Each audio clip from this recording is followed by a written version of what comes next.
move on to recognitions, and congratulations to Ryan Patry. Ryan earned a doctorate in education from the University of New England through the Educational Leadership Department with a dissertation on how instructional strategies engage fourth graders in math learning. So congratulations, Ryan. Thank you.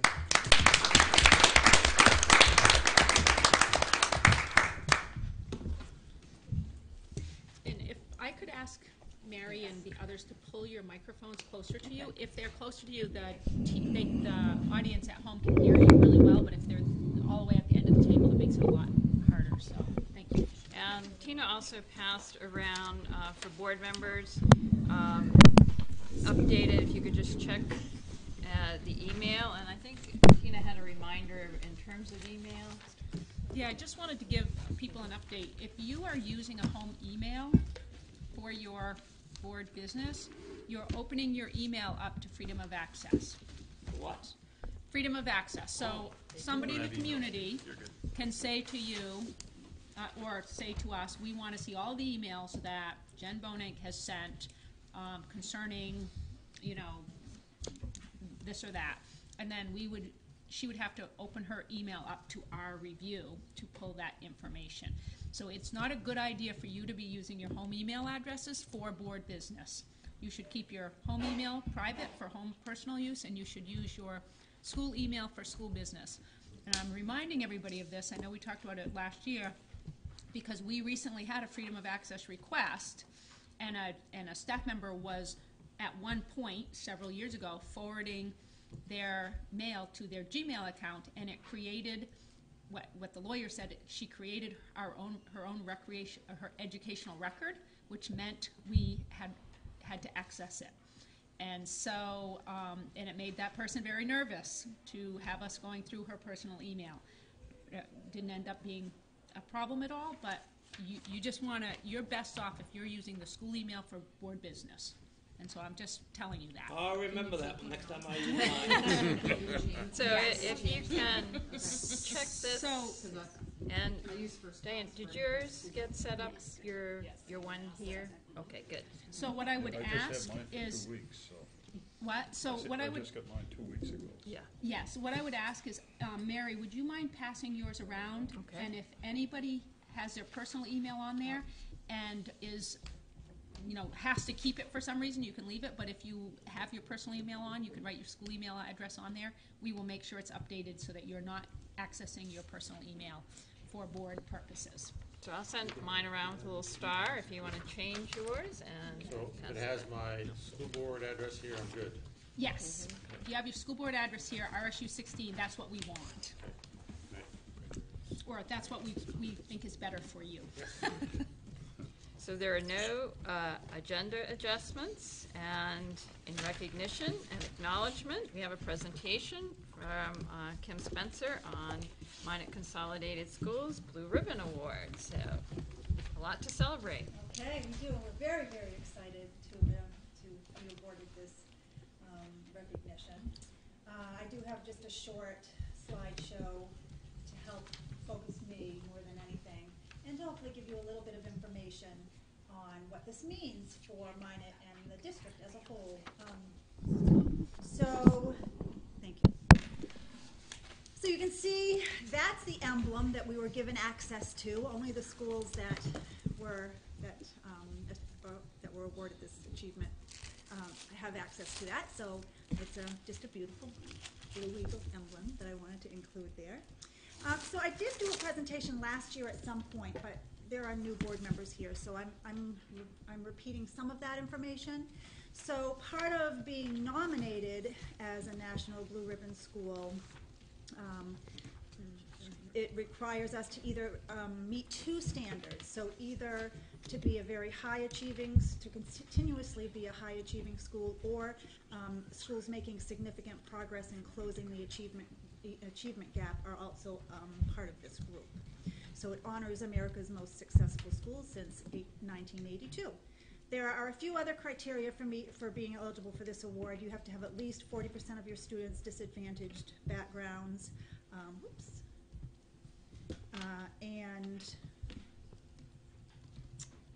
we have to have at least 100 students enrolled, 5 years of reading and math assessment data, high achieving assessment data, and along with those 2 different standards. So just to review part of what I've just gone over the past 2 years of assessment data.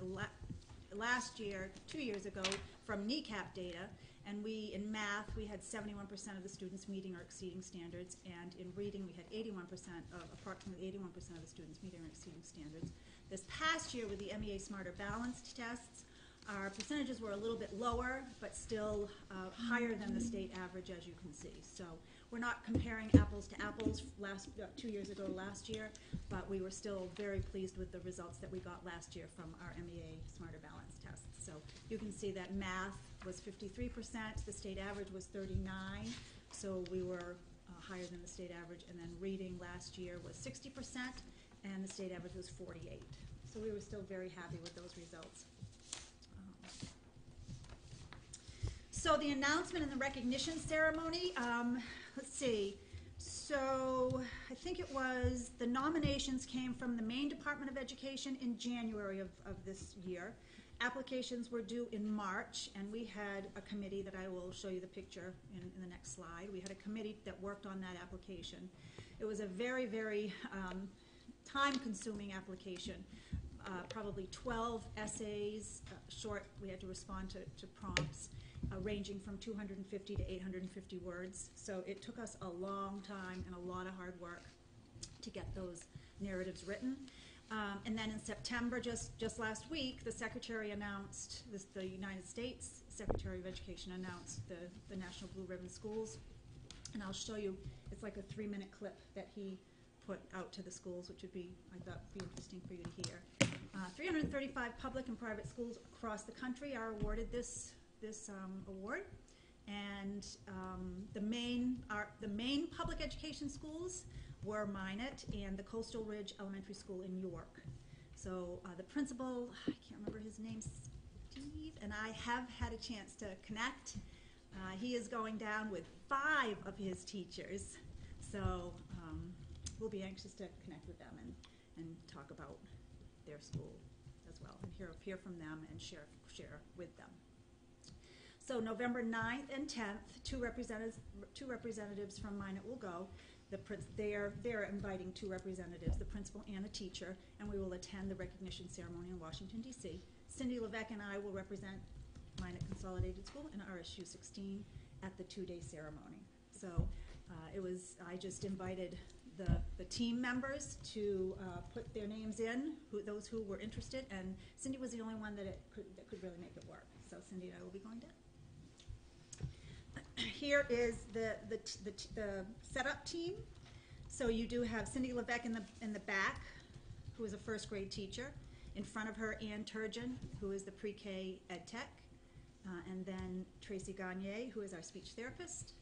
Sarah Jamo, our pre-K teacher. Ann Hobart, our kindergarten teacher. Sue Hussey, administrative assistant, and myself. And you can see in the background, each essay had its own envelope that we asked staff to comment, to give us their feedback, and we used all of that in the essays. Here is a picture of our awesome student body. This is our first Minot Mustang Assembly of the year, and we want to thank Mr. Tyler for climbing to the top of a 10-foot ladder and taking this picture. It was nice to be able to get everyone in one picture. So we hope, our challenge at this point will be to maintain these high standards, and we've kind of identified our big rocks, these five big rocks. So our students, our school climate, best practice, core curriculum, and professional growth. And we hope that by focusing on those 5 big rocks, we will be able to maintain these high standards. And I want to thank you, Arthur Reed, Mary Martin, the staff at Minot Consolidated School, and all the Minot families and students and the community as a whole. This has been coming. This has been coming for a lot of years. So it's taken many, many years to get to this place, and there are certainly lots of people who deserve to be included in this recognition. Arthur and Mary Reed, Mary Martin, two of them. So thank you. Thank you. Any questions? You said you had a little video to show us? Oh, the video. I want to see it. Yes, I want you to see that.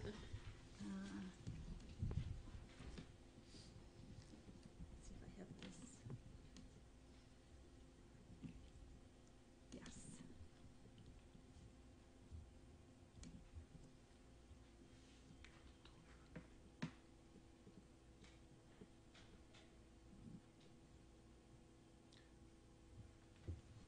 Did I fade out? Oh, Here we go.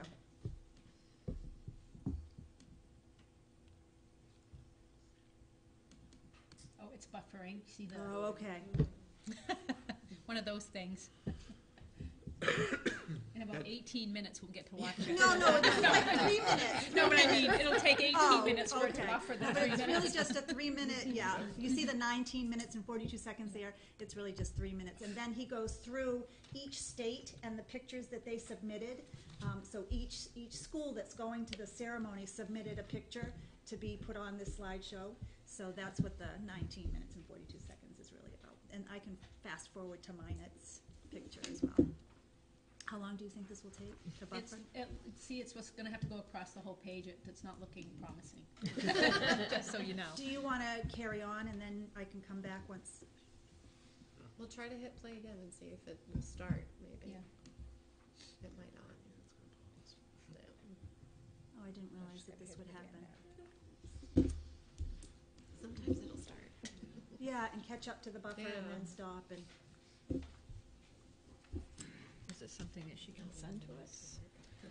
Yeah. Excuse me. Why don't we drop? Excuse me. Why don't we could drop that in first class on the school board's Okay. icon so that they could watch it at their convenience. Perfect. If that works for you. So thank you again, Mary. Thank you. We appreciate all that you and Thank you. Arthur and have done over the years.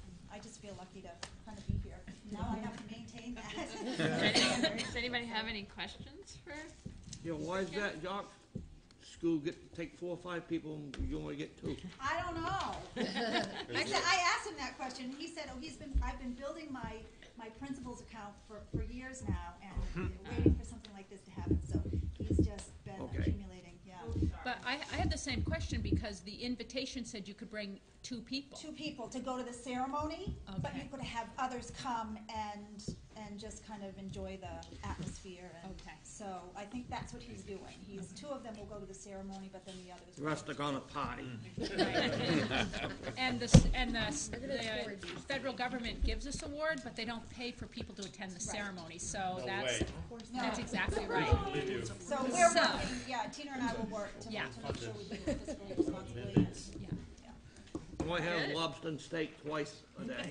Probably not. So thank We'll you work very on it. much. Yeah. Thank you.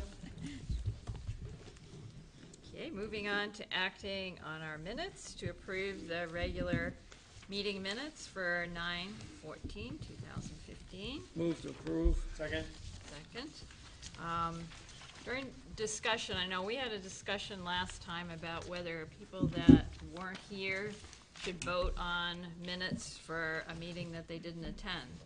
I did look back at our abstention policy, which I know Ed's real familiar with, but it says that each member of a public body has the duty to express a choice or preference by voting on issues, and can legally abstain from doing so when there's a statutory or ethical conflict of interest. So those are the 2 reasons they give within our policy, if it's an ethical reason or it's a conflict of interest.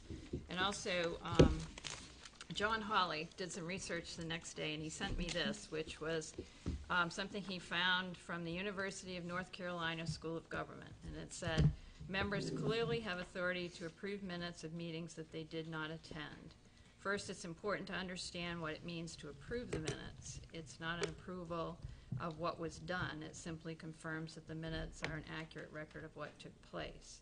Second, it's important to note that the board member has a duty to vote and may be excused from voting only on matters involving conflict of interest.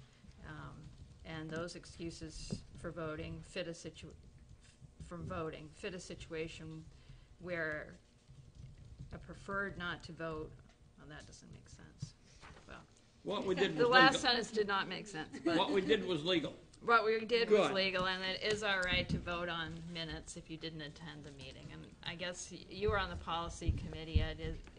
Was that the intent of The the? intent was to make people vote and not fail because they were wishy-washy, they didn't know. We wanted people voting, Right. and, you know, And the reasons not to vote are if it's a conflict of interest.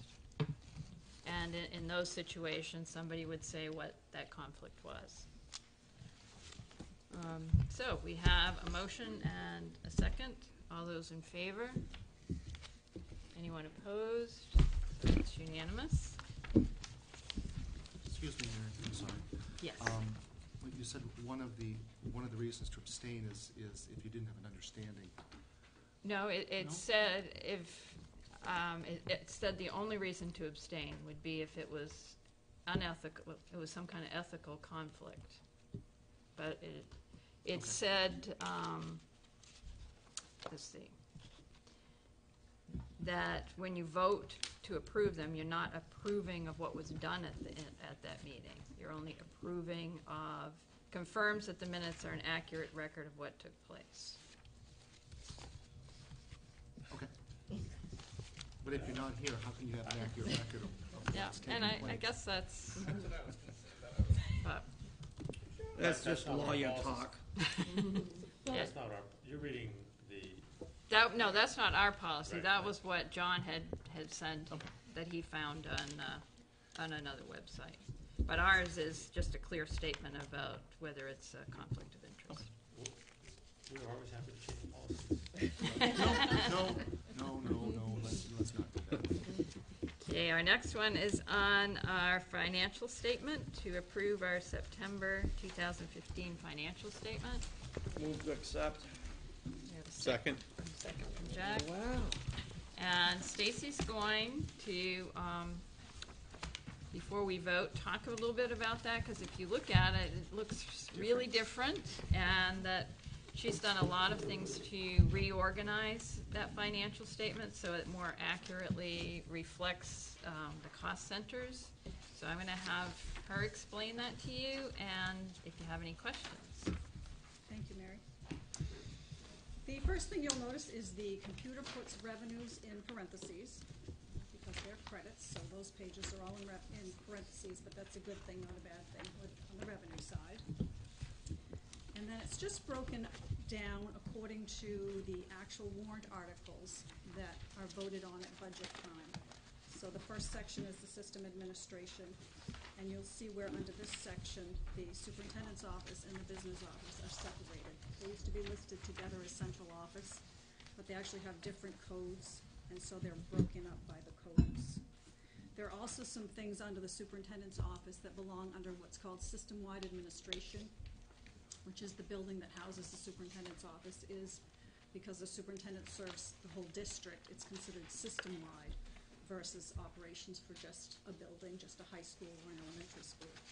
But things like utilities and heating oil belong under a system-wide operation, not a superintendent's office. And so we will be moving some lines around when we create the new budget to take care of those issues. The other big thing on page 10 was the high school. The high school cost center code is 300, and most of the codes do end in the 300, but there were some with 160, 170, ranging down through 290. Those are uploading to the state as 300, and we will change them to 300 because that's the only code for the high school. That was just a way to differentiate different supply lines for the different lines that are there for, it was literacy, world language, science.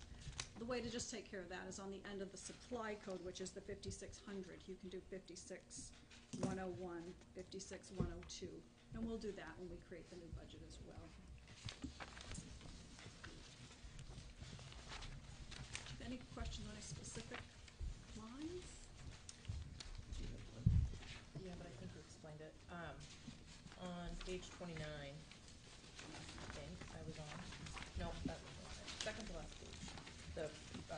service. It's just an understanding thing for me. The fuel line is, What page you on? page 1 of 2, last page. Gotcha. Food service. The fuel line where you've got the $1,300 credit there, and then there's nothing. There ain't no percentage There's no left on the percentage end. left on the end. That'd be 100%. Right, if you look on the adopted budget column, there's Right. nothing in that column. Right. Because that line wasn't created as part of the Go budget. there. And so it's a Okay. bill that came in, and so that's why the computer doesn't figure, because there's nothing to divide the number by to get your percentage. Right. And so it just puts that line there. Okay, so that when you broke everything up, that's. And if you'll remember, you've never had a food service budget before. Right.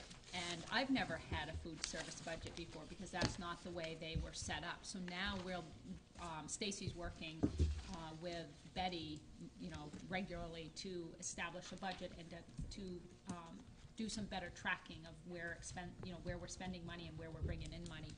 And I think that'll keep us better informed. So we're really excited about the creation of this budget because it will keep us better informed throughout the year rather than waiting until the auditors speak to us in December the next year. Just one quick question. On page 11 of 33, it's just a category that says ELL. Yes, that's English language learners. It's Okay. also been called English as a second language in the past, so you may have seen it as ESL Okay. on prior printouts. Okay. Thank you.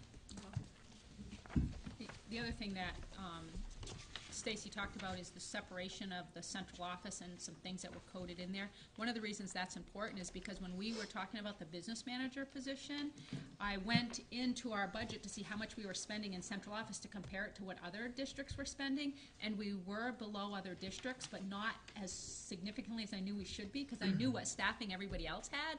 And I would ask and say, what are we coding to central office that doesn't belong there? And nobody could answer me on that.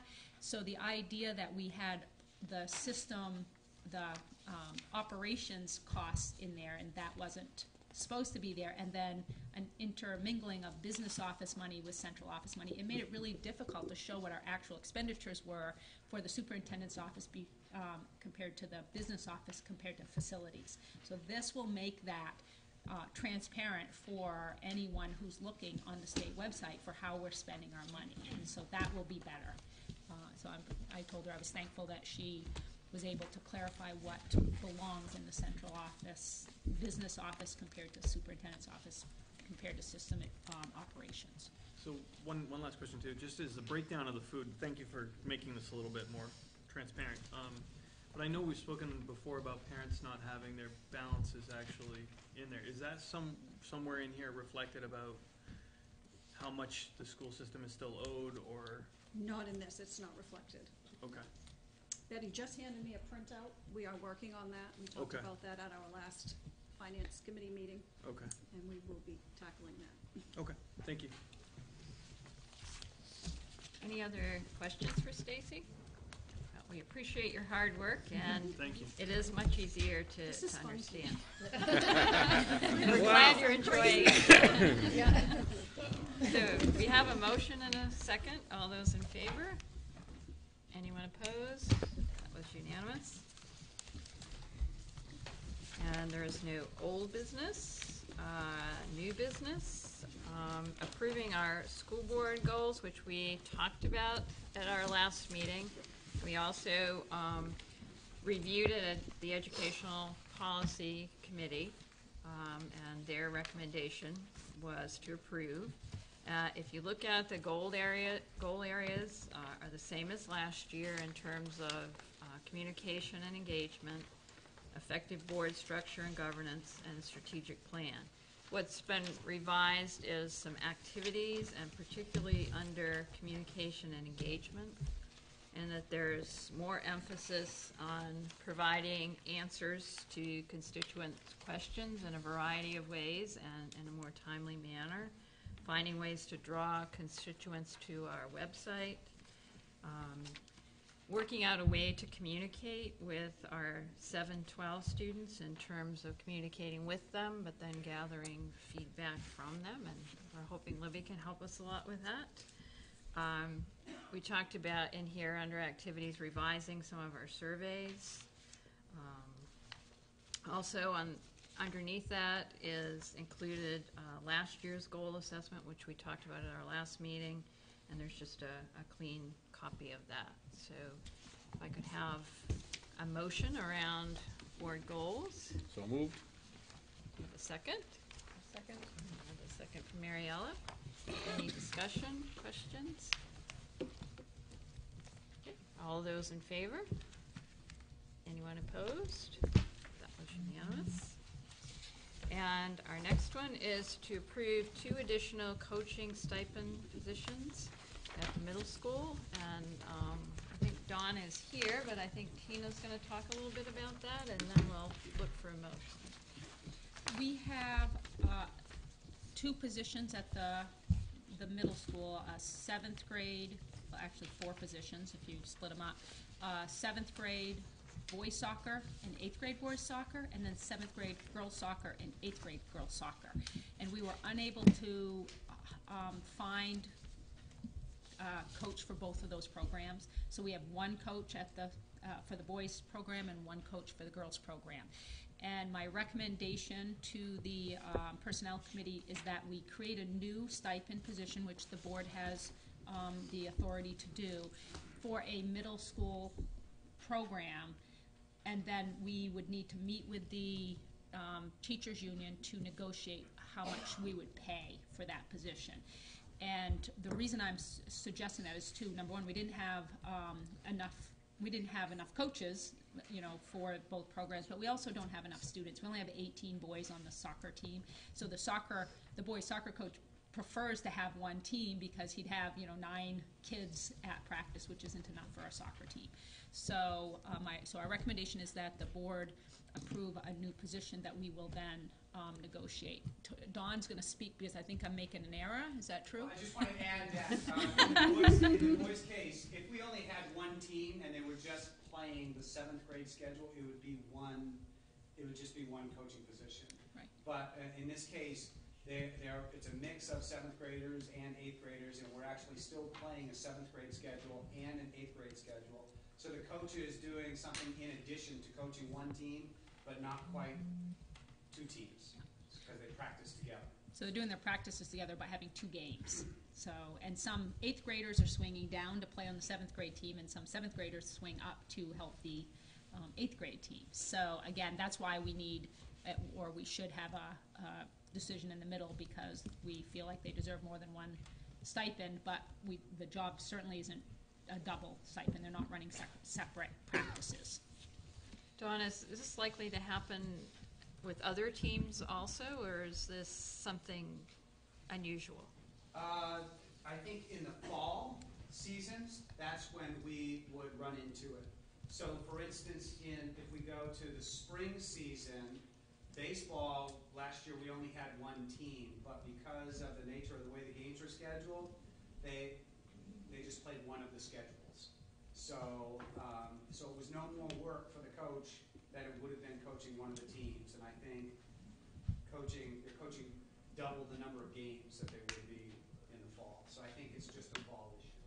And this has happened in field hockey last year or 2 years ago? It did happen last year in field hockey and the year before, and they're actually going in the other direction, getting more and more players. And so Right. This year we were able to add that 7th grade coaching stipend. And so we actually have 2 coaches coaching 2 teams. And last year we had the same problem with soccer as this year. So I think our goal will be, if we have enough students and we can hire enough the coaches, that we would run a 7th grade team and an 8th grade team. But in the years that we don't have enough students, so we would have a middle school team. Just for clarity, in soccer, on the boys' side, we've got fewer numbers of students. But on the girls' side, we have enough kids for a 7th grade team and a separate 8th grade team, but it's still 1 coach doing that job for both of them. So. And not because we didn't try to hire a coach. Correct. That's it. Okay. Steve, you have a question? Yeah. This wasn't in the budget. actually, both positions are in the budget, so it will be less than what's budgeted. Okay, salary, we have to negotiate. Yeah, so we can create a new stipend position, but we have to negotiate the salary of that with the association. So there was a stipend committee, you remember, with board members and the association, and they determined what the rate of pay would be. But there's a limit. Oh, yes, it would be, so just like with anything, they would be looking at what the other stipends Okay. are, and they would be doing, they would be coming up with an agreement that would be in alignment with how we pay other similar positions. Okay. Could I add, Tina, that it wouldn't increase that stipend line because we would either be paying the 2 stipends, which are in the budget now, or something that would be reduced from that, but we wouldn't be hiring 3 Right. positions. Just, we'd either be hiring 2 coaches or hiring 1 coach for less money. Missy had a question too. Do we know why we can't, I'm like, you know, a number of years ago when we were 3 towns, we had 3 teams, and now we can't even get 1 team? Is it because they're playing football, and I know lacrosse is getting Kids are bigger? doing a lot of it. Lacrosse is a spring sport, but we've lost kids out of our boys program this year for soccer because they went over to play youth football. That's part of the issue. We also have kids changing landscape in athletics. Some parents or some kids are sticking to one sport year round, and so I think travel teams have a little bit more of a presence in our athletic world right now. So. Is that your question, Jack? No, separate. Is there any other sport that we should be considering when we're looking at this, only so that because we've got to do this now, we'll have it covered, so to speak, if this should arise in something else? Can you think of anything else where this is an issue? I can't think of that. Okay. Okay, good. If just so that everyone, if we ended up doing this in basketball, we would end up having, if we had 1 coach for 2 teams, they would still have 2 separate practices. So it would still be 2 stipends. Okay, do we have a motion? What action do we want to take? Annette? So you just said if you did this for basketball, if there was 1 coach, say he was doing 7th grade and 8th grade, he would still do, in that case, he'd be doing 2 separate practices, running 2 separate game schedules. If that 1 coach decided he could do 7th and 8th grade. Yes. But in the circumstances with soccer, you have 1 coach right now because there's not enough on the boys' team to have 2 separate teams. On the boys' side, yes, we have 18 Right. kids. So that's the case there. On the girls' side, we have enough for both, but we don't have another coach, qualified coach for the position. So she's doing 2 separate practices and 2 separate game schedules? He's doing. Sorry. He's doing. Sorry, you said she, and I 1 thought practice. So he's having All of them. all of the girls practice together. Right. And then they travel and they play 2 game schedules. 2 game schedules. And then with the boys, okay, gotcha. And part of it would be if the 1 coach they have can accommodate 2 teams, Right. or only has enough time to coach the 1 schedule, and is willing to take on the other, the additional students, Right. knowing that they're only increasing by adding another game to their schedule. So most people aren't going to say I have time, especially with the time how early it gets dark, to say I could run 2 different teams. But in winter, of course, you're not worrying about darkness outside or things like that. So should we, to Jack's point though, should we kind of create this position for every sport in case it happens at some point, or would we have to go back and negotiate the stipend if we had to, you know what I mean? So it would depend on what sport, how much the team What is that- paid. So depending on the length of the season, Right. the commitment of time. So I think it's best if when these come up, we just do Just it. address it. Okay. yes, we address it. Okay. And 1 coach couldn't do 2 basketball teams. And Right. 1 coach couldn't do 2 baseball teams. Okay. I think this is the only sport that we offer currently that this. would It's an have. issue. Okay. Melanie? So would we be creating a formula for? When the original stipends were set, they were set based on some criteria. A formula, I guess, would be an okay word to talk about it. So they came up with the foundation or the basic stipends, and then so some teams, some coaches get paid more than other coaches. coaches.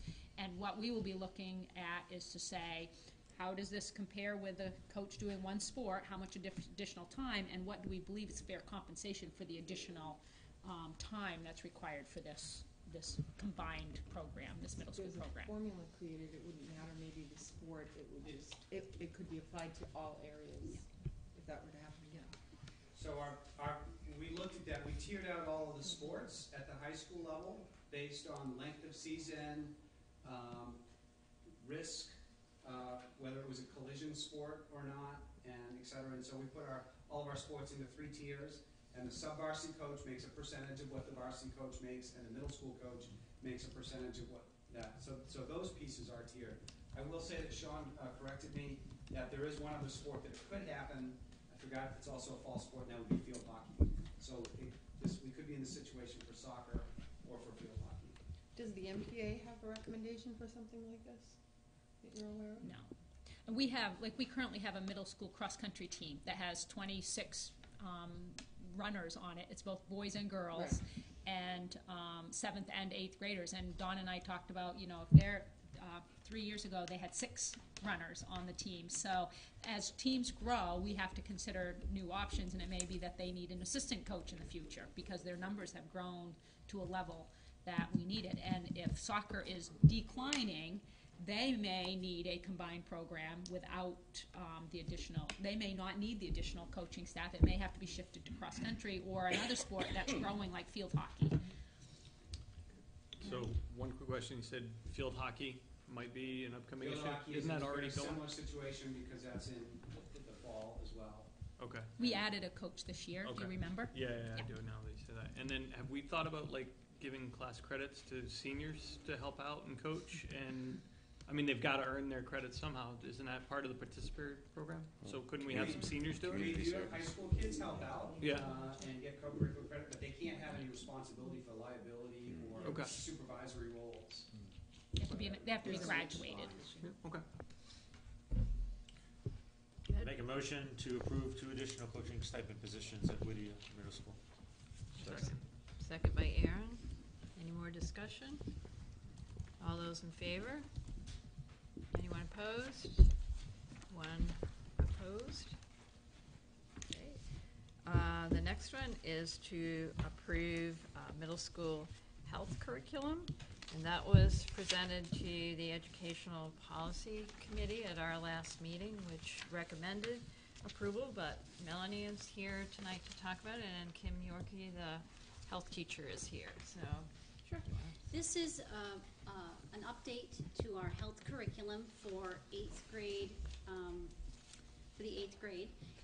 We are moving from something called Reducing the Risk to something called Best Practices. It's about 2 weeks of instructional time. It's 10 topics. The topics cover abstinence, STDs, pregnancy, and healthy relationships. We found that it was important to update this because of the updated medical information. This particular rewrite has more engaging activities, better health information, and some technology, videos and whatnot, different resources that weren't available the last time the board approved this curriculum. So that's why we're coming to you to let you know that there is an update written to standards, which is important for our proficiency-based education as we move forward. What graphic did I get? This was 8th grade, you said, right? And I heard you say abstinence. Is there any coverage at all about contraceptives? Yes, there is. Okay. Yes, they do both medical and barriers, and that is a part of it. Yes. Okay. And I know at the committee level, one of the questions was how are you going to inform parents, and if parents decided that they wanted to opt their children out of certain portions of it. Do you want to address? Sure. I think we're going to use the same process that you've been using because it worked, I think, the last time that you adopted, is that students have the right, parents have the right to opt their students out. And the middle school will put in place procedures and practices to to inform parents. And what we'd like to do is, the Puberty Happens curriculum is up on our district website, and when we get the final draft, the final revision of this best practices, we'll go ahead and put that up there for transparency as well. And that should help ease parents' minds or not. I know. And I think you said Kim is gonna send a letter out when we Kim, get. yes, Kim and the guidance counselor at the middle school have some ideas already in place, and to how to invite parents in and inform them if they'd like a face-to-face meeting about these topics. Anybody have any questions for Melanie or for Kim? I got one. Steve? I didn't know how to ask. How graphic do they get? As graphic as possible, we hope. What's that? As graphic as possible, I hope. They go to show how They're not going to show them how to reproduce in no, classrooms. no, condoms and all this and that. I think that, I think this is, remember, this is with an educational, this is from an educational perspective and purpose. I think that there is an appropriate amount of information that has to come out to have an actual and real conversation with the kids. And the majority of the focus is on healthy relationships, and understanding yourself and understanding what healthy decisions are as a person before you get into that other stuff that you're kind of alluding to. Yeah, I usually say what I want, but I can't know. this time. I know, Steve, you're doing really well. This isn't radically different in terms of that topic, as it has been in the past, but there were some updated medical information that needed to happen that is really pertinent to our students' health, and it's changed a lot. I'll ask you afterwards. Great. I have another question too. Just as far as the delivery, is this a boy-girl mix? Is it separate? Is it, boys here, girls there? It's mixed. It is mixed. It was mixed for each Yep. as well. And if you remember when we did the Puberty Happens, that question came up, Yes. and they talked about how important it was that it's mixed, because you don't want some secret information that boys are getting that girls aren't getting, and vice versa. You want them to hear the same information and understand both sides of the equation. What was the old song? Got my education up behind the barn. Okay. As Stephen said, go. moving right Fine. along. Moving. Yes, moving right Turn along, the color Steve. of my sign. Does anybody else have questions? Just one other comment. I think it's important for parents to know Right. that there is an opt-out. They can read the curriculum on the website. It'll be posted soon. And if they have any concerns at all about their children, they can opt out. Yes. That's important. Kim, is that part of the letter that you send out that informs them of that? Yes, it is. I've drafted the letter already, and the bottom part says, if you do not want your child to participate in any part or all of this unit, please let myself or Mrs. Robbins know. Good, thanks. Is that, any other questions? It's just, they can opt out of different parts of it, so they can attend certain parts and then, okay, all right. It's convenient. Moving right along. Any other questions? Do we have a motion? Somebody Hearing like- none. Make a motion to approve policy as read. All right. Second. Do we have a second? Yeah, Norm just did. Oh, Norm did. So we have a motion and a second. Any more discussion? So just, what is the official name of the curriculum? Best Best practices in STD, HIV, and pregnancy prevention. Thank you. Okay. All those in favor? Anyone opposed? That was unanimous. So, moving on to our A-team reports, which were in the packet. Does anybody have any comments or questions? Jack? Yeah, I had a question. I know there was mention at PCS about discussion about an insurance audit and work that may need to be done to bring us up to code. Rick?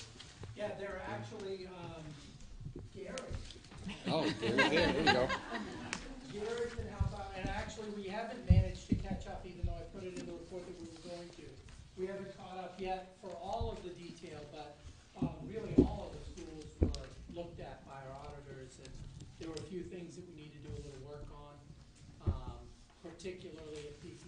playgrounds, playgrounds were the big topic of all the schools, the middle schools. Plus, there's some violations.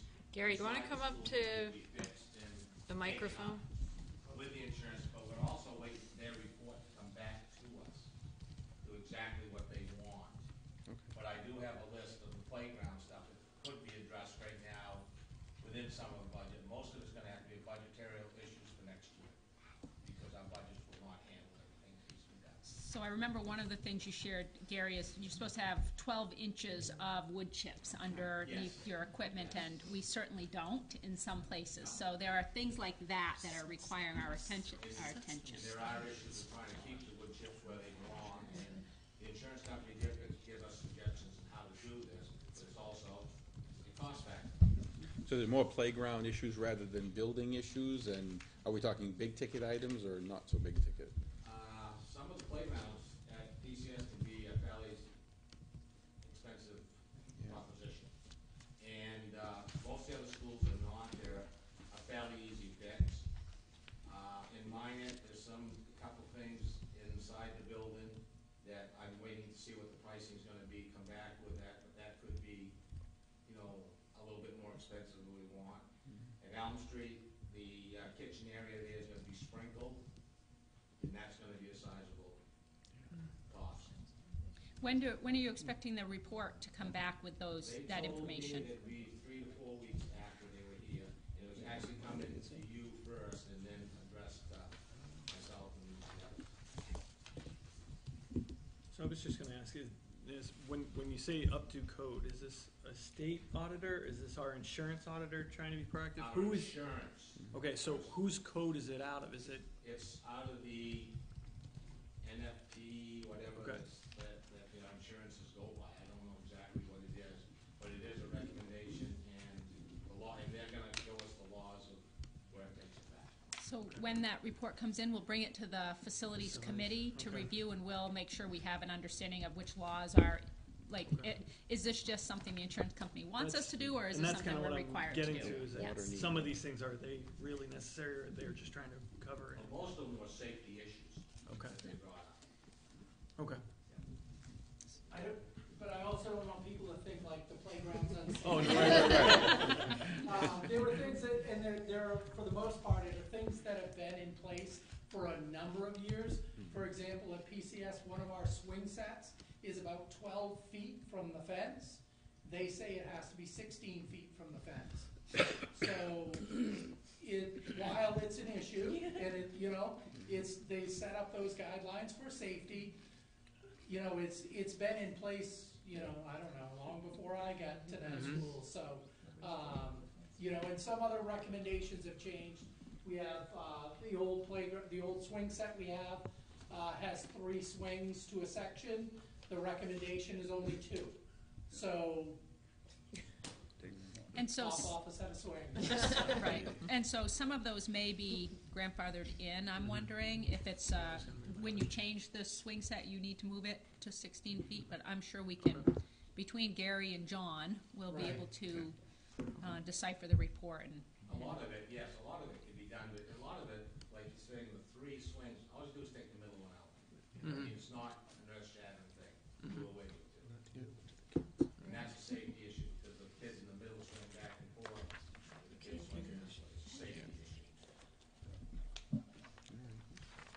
Any other, Yeah, thank you, Gary. any other comments about the administrative reports? I just had a question about where we stand in terms of our guidance position at Elm Street and Minot Consolidated School, which is a shared position. are you talking about the guidance The elementary. teacher that we have, or the open social work position? The open social work one. So Yeah, the open social work. we have not met to discuss our next steps with that yet. So that's to be determined. I'm assuming is Services are being Holly. filled by a contracted provider at this point, so students are receiving their services. Okay. So it's a matter of continuing to advertise And that's what Holly and I were talking about. In the meantime, we don't want the services to be unmet, so the idea of having contracted services fill the gap until we have an employee. So right now, we have the guidance person at Elm Street and Minot, so that what we have open is just that half-time Elm Street one. Social Okay, worker, that's yeah. what I wasn't sure about. So what is the certification for that position? Holly, do you want to? For a master of social work, master's level. Okay.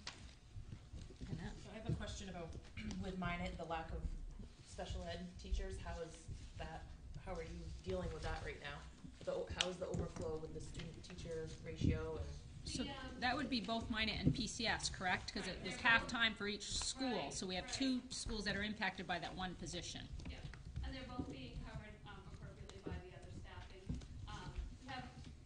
We're making it work. It's tight, yeah. Yeah, making it work. If you remember last year, we talked about the fact that we were within the state guidelines for our caseloads, but that doesn't mean they're where we wanted them to be.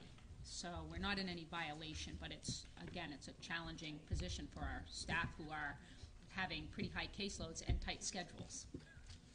Now, is it lack of applicants or just lack of qualification?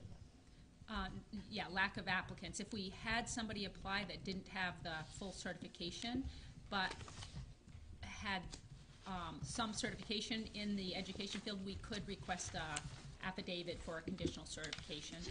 Right now, we don't even have somebody in that situation. Silly question with staffing, why doesn't our website say what positions we have available? 'Cause when you go under employment, you have to go and click another link and it takes you to another page and then you have to search more. Why isn't it just more, I guess, open so somebody who is interested in this district can easily see what's available?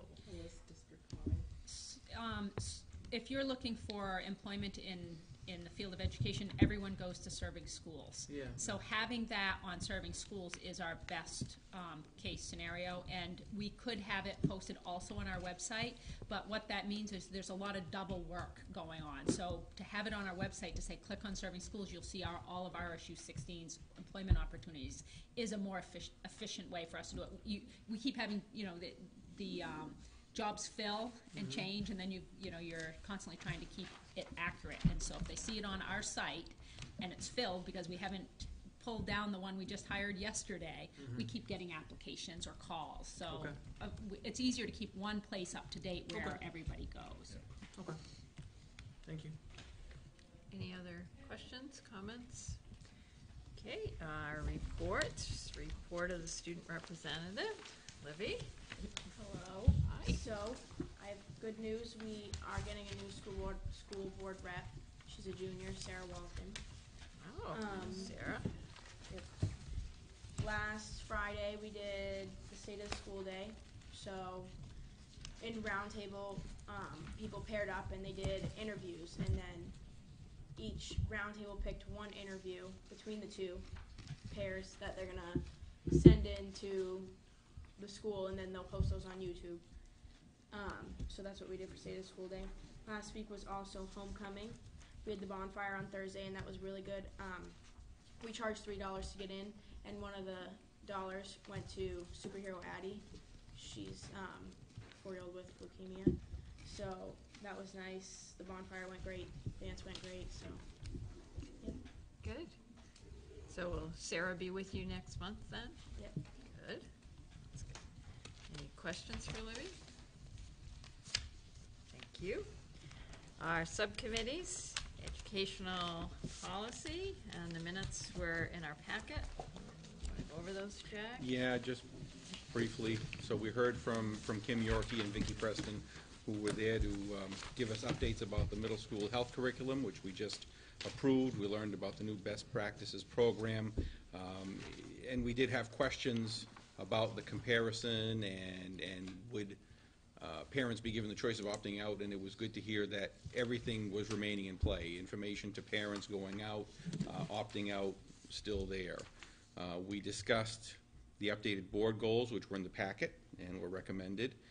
We discussed strategic plan revisions and holding a workshop before the November board meeting.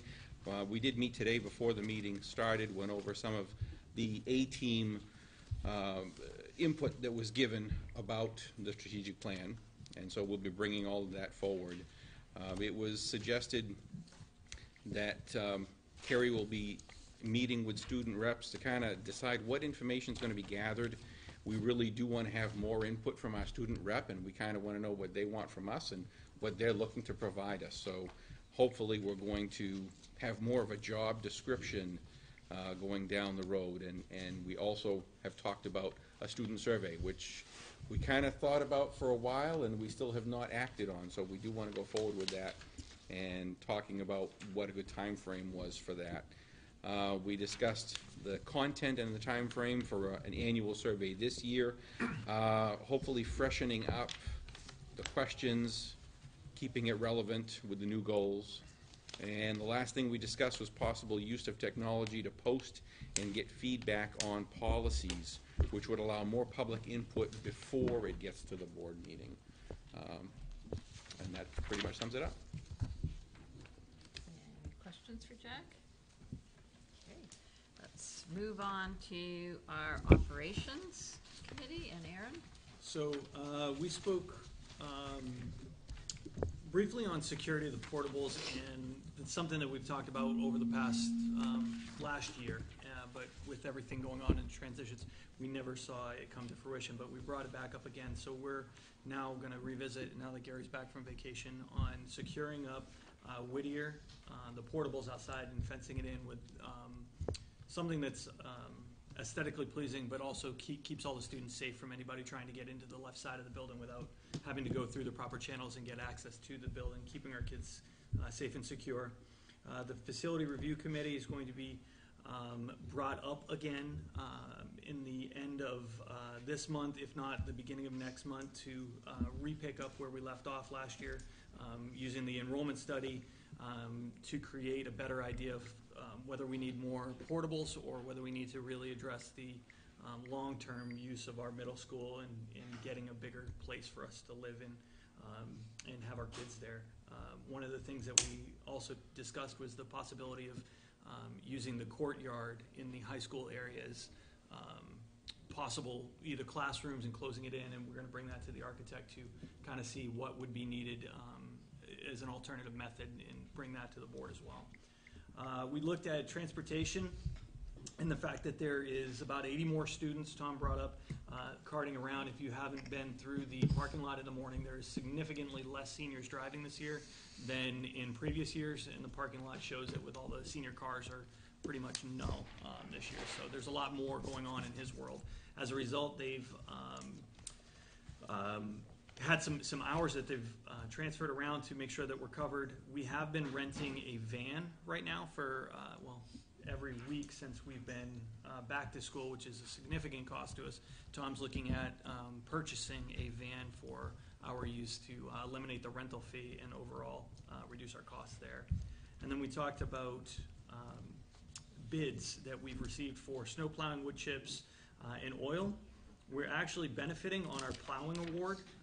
We're getting 2 schools covered by 2 different vendors under the same amount that we had allocated, because the bids came in significantly less than what we had put out there. So we're actually going to be taking advantage of it and making sure that our staff can do what they need to do while pushing the responsibility onto these other individuals. And then the prices are all into this, into the notes here, so you can see what we're going to be paying for oil, for wood pellets. One thing that we did discuss is that the fact that currently our oil tank here at the high school does not have the right fitting to accept large tanker trucks in. So what the oil manufacturer is having to do is bring in smaller tanker trucks more often and more frequently to get us the volume, and we can lock in better pricing if we are able to transfer that one nozzle over to accept the larger loads. So we're looking into seeing what exactly is needed on that end to help us in the long run, because I believe we said we had a 10,000 gallon tank to allow us that opportunity. We just don't have the right fill nozzle on it. So we're working on that stuff, and we should have better answers for the next meeting. The only additional thing I'd add is that the committee did hear a bus appeal, and that we did determine that the policy had been followed and that the decision of the transportation director and the superintendent would stand. And I spoke with the parent who had the made the appeal, and we've talked about her concerns, and we're working with her to see if we can, between some changes she can make on her property, and also that we might be able to make at the actual stop, that will make her more comfortable. So even though we are not changing the stop, we have a good connection with her to try to see if there's some other options that are, that will make her more comfortable. That's perfect. Good. Any questions for Erin? Okay. Do we do wood chips every year on the question about the wood chips on the playground? Do we end up buying wood chips every year? Is there You know, another- we didn't discuss that. I think I'd defer to Gary right now. Do we buy wood chips every year for the playgrounds to replenish what has been lost over the course of the year? On Elm Street we do. At, mine that we did 2 years ago, theirs was right up there, but it's not up to what the par is, there's plenty. But we gotta buy next year in them, and we gotta buy more for PCS. Okay. So is it just as needed, like every other year, or? We add either, on Elm Street, we add to the front or the back every year. Every year is one or the other. And mine, they seem to be pretty good this year, so we did not add it. But it could be at the end, when spring comes, we may have to add some to that after the winter. So. Mariella? Seen I was just gonna say, the Yeah, wood go ahead. chips listed here, those aren't Those for are the wood playground. pellets These are for the, burning? Yeah. Wood chip boiler. Yeah. Yes. I don't know if you could use the same ones or not.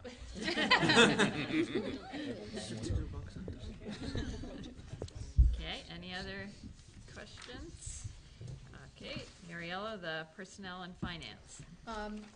One of the things we did, you notice we didn't have the flurry of paperwork going around for signing the warrants tonight. We did the warrants at the subcommittee meeting, and we discussed, in fact, having them available a little bit before the budget meeting starts, so that folks want to have more time to go through them. So if anyone who's not on that committee wants to take a look at them, and Stacy, we had discussed having those, the warrants available even before the committee meets. So if someone who's on a different committee wanted to take a look at the warrants, if you were coming in for one of the other committee meetings, then you could just check with Stacy. I mean, anyone can sign them, it's just that we did this so that we don't have to be doing it at this meeting.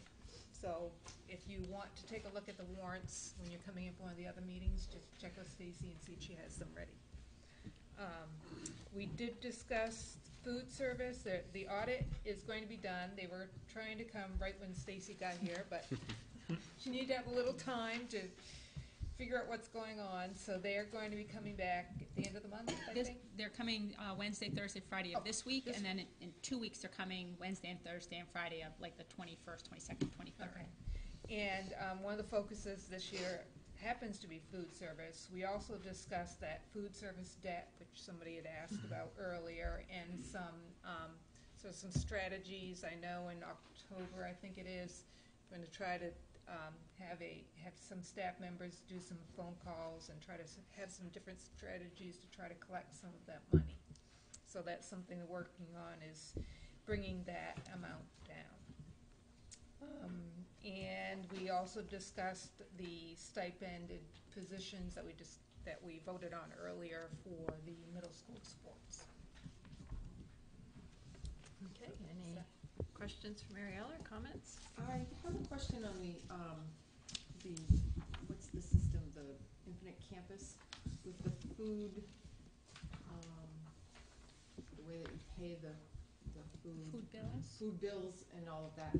I went and looked last week on my daughter's, and is free breakfast for all of the elementary, she's being charged.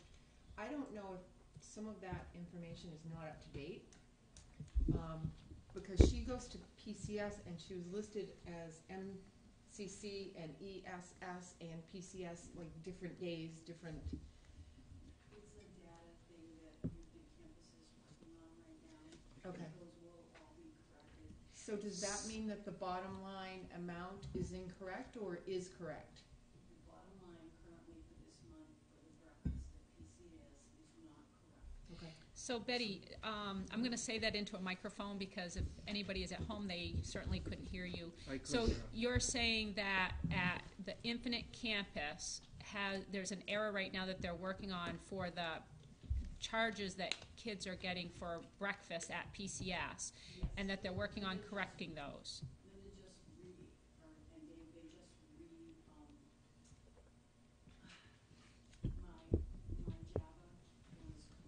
Yes.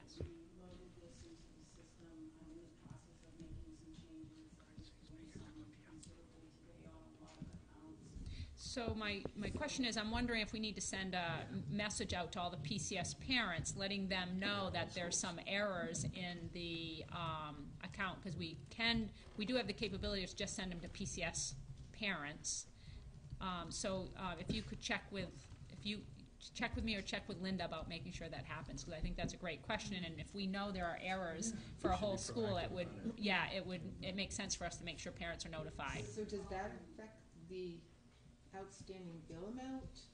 Probably not, because we pulled that in. I mean, it would on the day-to-day basis, but the amount we had before is kind of an ongoing. I don't know if that's causing a little bit of confusion for folks, and maybe that might be part of the reason some people aren't paying. I still put a bunch of money on there, but maybe some people are looking at it like. But I haven't heard anything from other people. That's my question: is has anybody else said, that they're having issues as well? Other parents, I'm wondering if people are just not communicating that they're having issues, and maybe that's why they're not paying their bills or something like that. I believe it was discussed in the beginning of the year when we first started. Oh, okay. And we're working on it. So I think that what we were discussing is from, long-term years of accumulation. Yeah. So we're not Oh. talking so much current Okay. as we're talking ones that have been going on. And Okay. So when you say we're outstanding, changing- it's really outstanding. Yes, Yeah. and I think that we're sort of looking at two things. One is some that have been accumulating over years, and then what we're doing now is trying to make sure that that doesn't happen in the future. I so just that wondered if that there's had any more bearing on accumulation. what that amount Probably being on. short term maybe, but I Not think, right now. yeah. Thank you. I don't have any questions directly to this, but is there a way for our websites like Infinite Campus to tell us if we're getting hits from the public, if they're really using this service, and if not? Because we've talked about engaging the public, we've talked about communicating with them.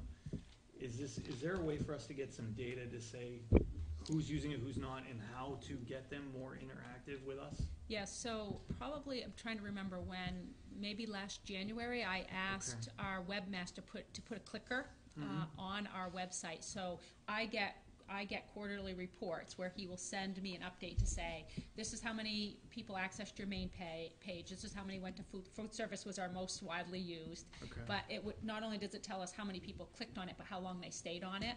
So if they clicked on it for 5 seconds and went right to another page, that gives you some information. And we would look to see who spent 2 or more minutes on it, because then they've read at least a portion of the information. So I have been getting reports from our webmaster. I'd be glad to give an update. Well, I'm just thinking of different ways, because we keep talking about encouraging people to become part of this community more and getting more awareness, and now we're talking about kids having their grades online and Infinite Campus is on there and other things, but I don't know that it's very high level. Everybody's lives are very busy. I just wonder if we could do a little bit more to get the public involved in all of this grading system and their homework in Infinite Campus. And they are certainly using the grading system to check on their students' work a lot. Okay. And Melanie sent out a message about our Twitter account and our Facebook page, and we increased by 30 people following us on Twitter on that same day. So certainly we're communicating and we're following how our numbers are improving with our increased communication. Okay.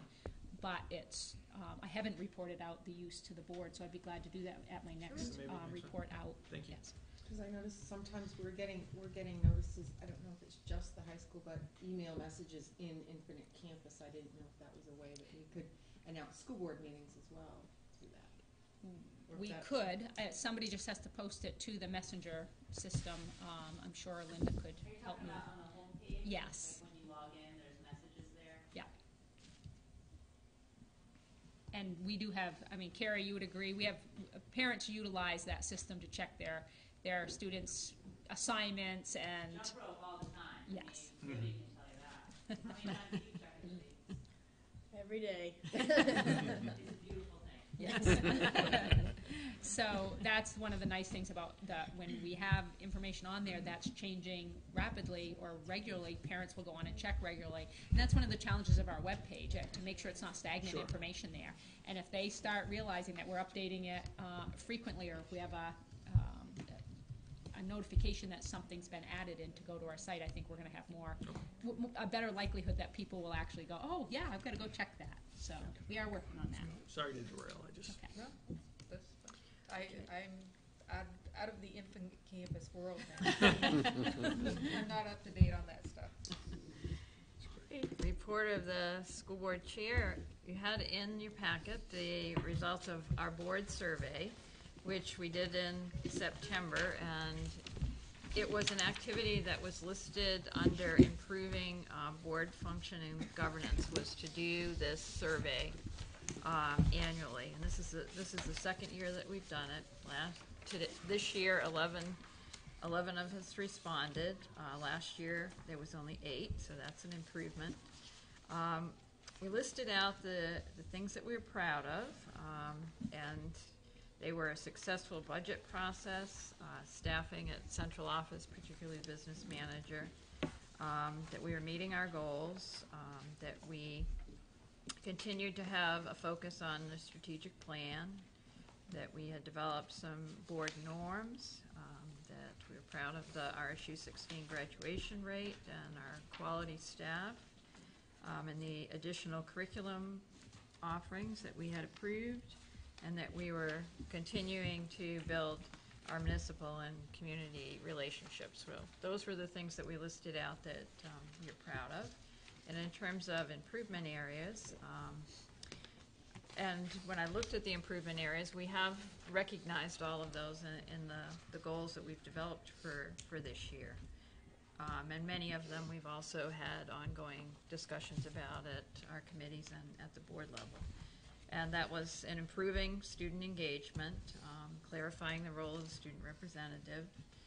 We'd like to continue to improve our board attendance, continue to work on the teacher evaluation plan.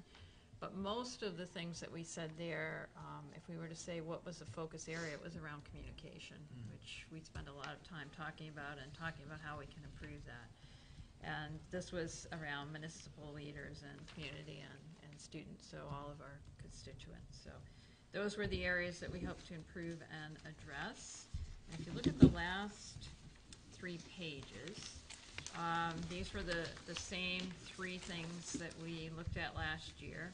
First one being organization, which is board members know what is to take place and have taken active steps towards ensuring that the business of the school district is handled in the most effective and expeditious manner. And all of us said always or usually, where last year 38% of us said sometimes. So that was a much stronger response than last year. In terms of preparation, which was members of the board come to the meeting with the necessary background and information to engage in informed discussion, deliberation, and decision making. 82% of us said always or usually, and last year that was at 50%, so that's also an increase. And the last one on communication, there are few or no surprises on the part of the board. Ample opportunities have been provided to obtain background information and rationale for recommended courses of action, as well as to ask questions and obtain needed or desired information. And this year, all of us said either always or usually, and last year that was only at 63%. So I think we're meeting some of our goals in terms of functioning as a board more efficiently and stronger.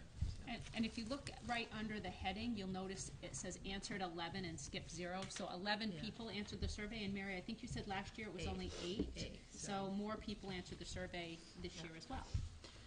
And in terms of our strategic plan revision, which Jack talked about, at our next meeting we'll gather an hour earlier at 5:30 and a workshop to look at that strategic plan revision, and that was one of the activities in our strategic plan, but also in our board goals, was to dedicate a meeting each year just to make sure that our strategic plan continues to be forward-thinking.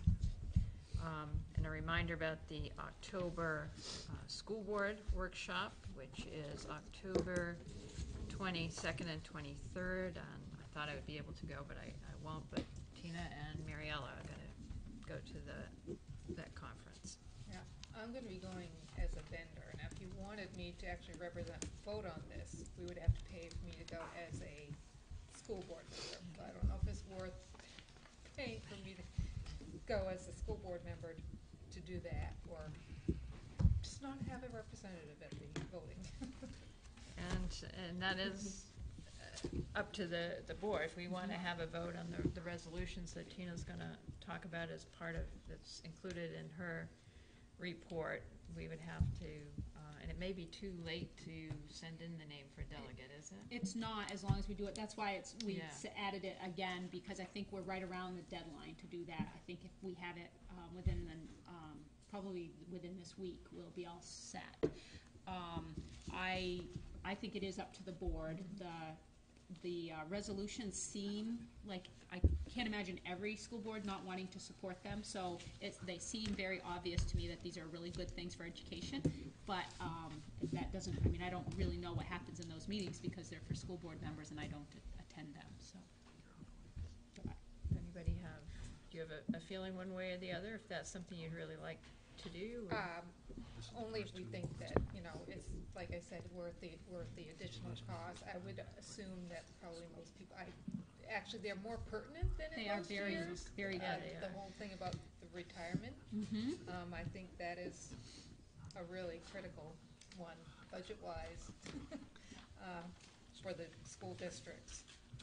But I would imagine that probably the attendees would all be in favor of those. That's what I was thinking as well. Probably. So we're down to report of the superintendent. Mary, just to clarify real Yes. quick, you said 5:30 on the next meeting? Right, and Okay. that is. And that is the 9th or the 2nd? Because Scott and I have conflicting schedules. I think it's the 9th. I think so too. I think it is the 9th. Jack's looking, okay.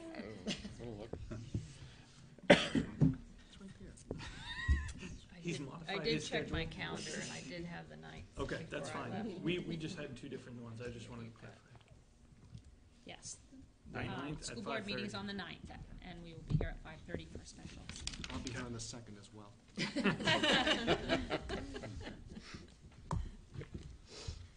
Okay, so I don't know if board members had time to read the resolutions, and I thought I could go over them very briefly with you just to summarize if you would like me to, but if people looked at them and they don't have a strong desire, I will move on. I did think that they were particularly timely, and I think maybe if you just could tell us how they pertain to RSU 16 That sounds and the great. work that we're doing. Yeah, that's what I was thinking when I read them as well. So the vouchers and educational savings account basically is keeping state money in public schools and not the push to keep money from being able to be to people to get educational vouchers to go to private schools or other types of schools. So again, that is always important to us. We certainly want to keep public funds for education public and not to be able to be used for vouchers. And I do know that what the association would do is if there were things that came up in the legislature that were around these issues, the vote and the support, they would use that to go to legislature and either approve or disapprove of things that might have to do with this subject area. Exactly, and in Washington State, I believe it's Washington State, the use of money for charter schools even is being challenged because the Constitution basically says that education is locally controlled, and they don't have a local school board. They can be private groups from out of state even running a charter school. So again, they're not necessarily following that requirement that they're supported by local governing bodies. So it will be interesting to see once that goes to the Supreme Court if that impacts other states as well. But that's what it says here. They will also take away the right of local taxpayers to weigh in on how their educational tax dollars are being spent. So that's one of the reasons that this is an issue and that they're pushing this resolution forward. The second one has to do with standardized testing.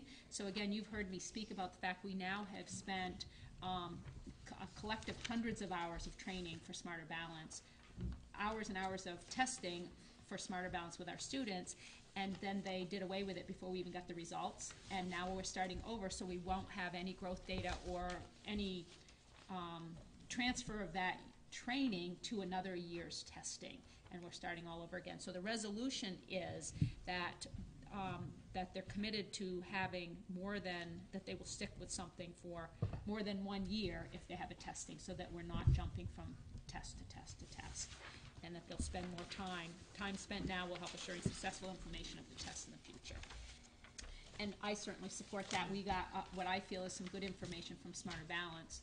And like I said, when you've committed so many hours of staff training to how to give a test and prepared our students for the type of expectations in a test, to not have it ever be used again is really discouraging.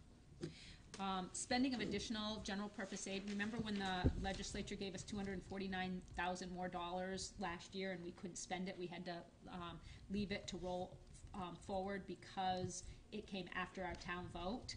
Well, this is basically, they're putting in a resolution to allow voters or school departments to expend money that comes in after a town vote, so that there would be language in a warrant article for that, which there currently is not. Teacher retire. What? Anybody have a question? Teacher retirement funding. You can see right now the teacher retirement has been shifted to local school departments, and it has always been at the state level. And so this year it jumped 25% with no warning or explanation of why, and we are at the mercy of that, of having to pick up that additional cost without having any explanation of why that cost occurred. So this resolution is basically saying that that they need to have legislative oversight of the costs and more transparency around how the rate is set. It is calling for the second session to pass a bill that outlines a process for the approving the rate, including timely reports, so that we get the information when we need it for budgetary purposes. So again, really important to us because we had a huge increase in our costs that we don't have information about. So those are the resolutions that are going before the School Boards Association. And like I said, I can't imagine any of them won't get support of all school boards because it impacts us all the same way. Okay, what else is on my list? Enrollment updates. I know one of the things, we had great conversations about class size at the end of last year and going into this budget season, so I thought I'd give you an update for K-6 today. I'm still getting the information for 7 to 12, so that'll be at our next meeting. For Elm Street School, we have an average class size of 18.4. They have 3 classes, 3 grades that have pretty high student sizes that we're watching. Both third, fourth, and fifth grade are all between 20 and 24 students in a class. So there are 6 classes with those numbers in it. And of course, that's our highest poverty school and our school with the most academic achievement needs. So to have 3 grades with that high of number, we're watching that. And they also have a first grade class that has 19 and 19 in it, and that's a lot for first grade because those are, again, our youngest learners. So actually, kindergarten is 19. Is that kindergarten? Oh, sorry, thank you. Kindergarten has 19 and 19. So the state guidelines for kindergarten are 18. It's not a requirement that you keep it at 19, but that's their guidelines, their recommendations. So we're high in their kindergarten classroom. And I will be doing the comparability report in November, and we may find that they're not comparable to the other schools and that we have to add an ed tech or some support. But right now, it's pretty close, and I'm not sure which way it will go. So again, high numbers at Elm Street, and still really low class size average of 18.4, which is way lower than communities around us. But they do have 3 grades with between 20 and 24. They have one really small grade of 13 and 13 at the 6th grade. So that, again, buffers a few others. There's only 26 third graders. Yes. I was going to ask, was there any ed tech support in any of those large classes? I mean, There is how was not. that? No. There's no ed tech. So we have very few district-funded ed tech positions. So the ones we have are special ed, and they're assigned to certain students and classrooms for special ed services. For Minot Consolidated School, they have 16.2 kids per class. They have one class over 18. That's their class of 24. And then they have two really small classes. Pre-K has 11 and 13 in their two classes, and their sixth grade is very small with 13 and 13. So again, you can see they're a little more than 2 kids per class, the 16.2 to 18.4. So that's where the comparability is going to come in, that we're going to have to be watching, and only one class over 20. Their numbers, the rest of their numbers all look pretty good. What age group is over 20? That's 4th grade. Fourth. Yeah. And then PCS is right in the middle. They have 17.1 for their class size average. And they have one grade level that has high class size of, they have a 24, a 19, and a 21 at 6th grade. So average is above 20 for that class. And then they have 2 classes that are over 20, but the grade average is not over 20. So they have one that's at 20 and one that's at 21. So their class sizes are looking a lot better than they have been in the past. They were our school that we've added teachers over the last few years to get them comparable. And they have one small class size, and that is kindergarten for them. And they have class sizes of 14, the average is 13 for that, for first grade, kindergarten classrooms. So most schools have 1 or 2 classes that are pretty small, and then have at least 1, 2 grade levels that are larger. Except Elm Street has 3 that are larger, and then their kindergarten that is larger than the guidelines. So, watching enrollment closely, and again, we'll know a little bit more when the November comparability report is completed, how we're doing in that area. But I certainly think when budget season comes, we're going to have to be talking a little bit about Elm Street, if not before then. So that's the enrollment piece. Like I said, I'm working on getting some high school information so we can talk about what our class sizes are for our core classes compared to our elective courses. And let me just see what else is on my list. Yeah, superintendent's agreements. We have been working really hard to get the superintendent's agreements turned in. It's been a challenge. They're supposed to be turned in by July 1, and Jean McNally does a great job making sure that parents have turned in the appropriate paperwork. And we're probably getting to the place where we need to be firmer about if it's not in by July 1, they don't get honored, because we hold you up on your rosters and all of those things. But we're getting them done, and I'll have numbers for you on our final superintendent's agreements. The last numbers I saw, we still have significantly more coming into the district than going out, which is always good news, because it means we are bringing in more money for our subsidy, and that always helps, especially in our grades where we said we are kind of under enrolled. Yes.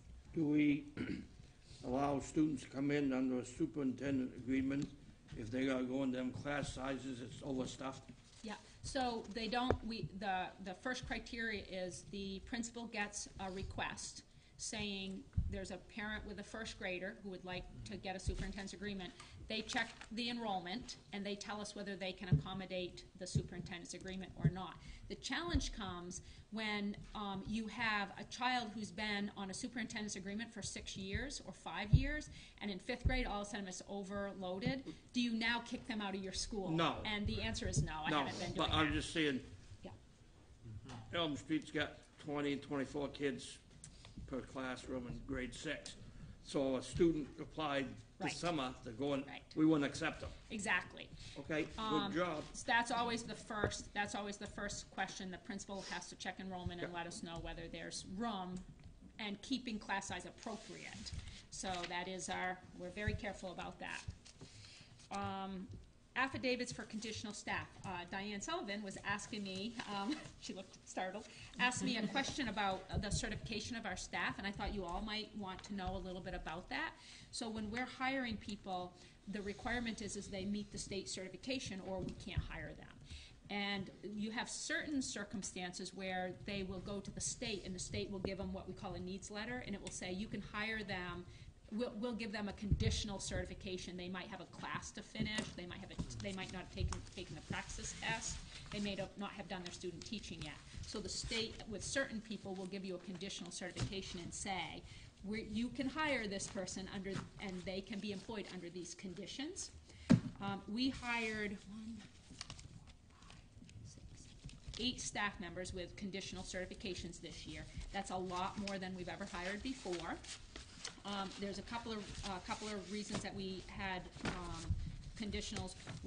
Several of them is because they're certified in one area but teaching a different class. So we have a certified English teacher who's teaching English and social studies. Doesn't have the certification for social studies. So the state would say, this person needs to take this social studies requirement or take this test this year to keep that certification.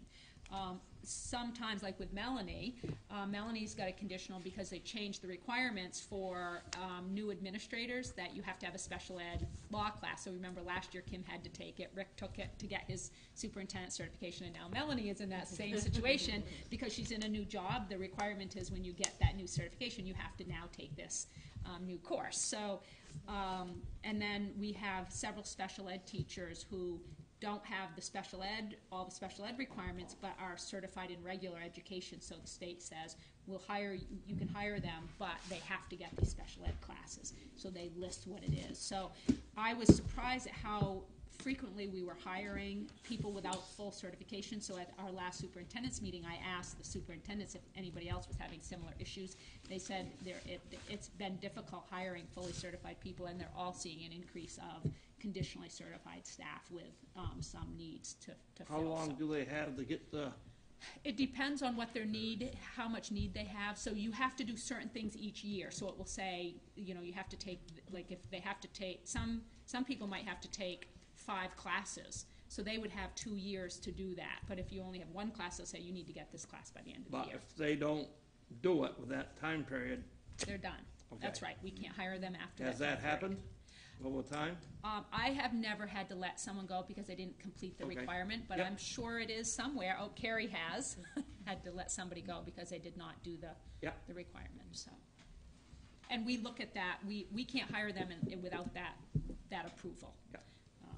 So we're pretty strict on that. The principals always know that if they don't have the certification in hand, that they are sent away until they can at least bring a needs letter to me from the state. And then the last thing I have on my list is Title VI. The Title VI grant was due on September 15th. It's very easy this year because we are paying for a data specialist with that money, Karen Hill, who we've hired. So wasn't a need to write lots of projects to fill that money, or to, in the past we've used it to purchase some technology and other things like that. So all of the money this year is going to go into our data specialist. And I think Melanie might have a few things to add. Does she? No, she doesn't. Never mind. By the way, she's doing a great job, as is Stacy. John just started today. I'm very happy. And anything Got her tongue.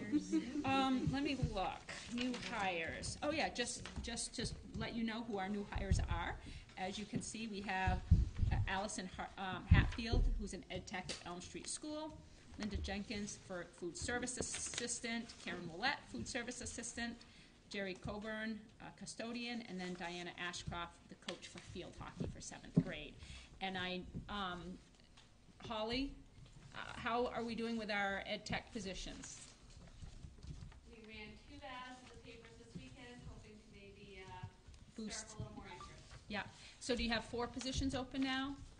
I have at least 5 positions, and we have 1 special ed and 1 half social work. 2 teachers. Yeah. 1 teachers and half-time social work. And that should be it. Is the ed tech for Elm Street, is that going to one of those larger? No, that's a special ed Oh, ed okay. tech. One of our open positions is filled. Okay. Do we have a motion for adjourn? So moved. Whoop. I thought you were going to do communication. Oh, I did it. communication. Under communication.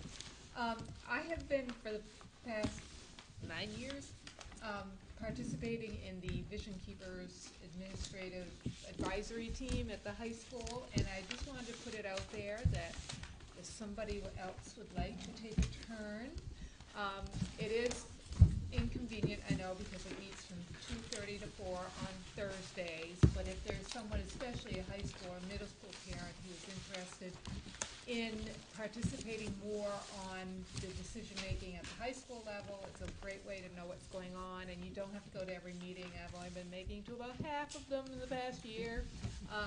And either Carrie or I can give you more information about that.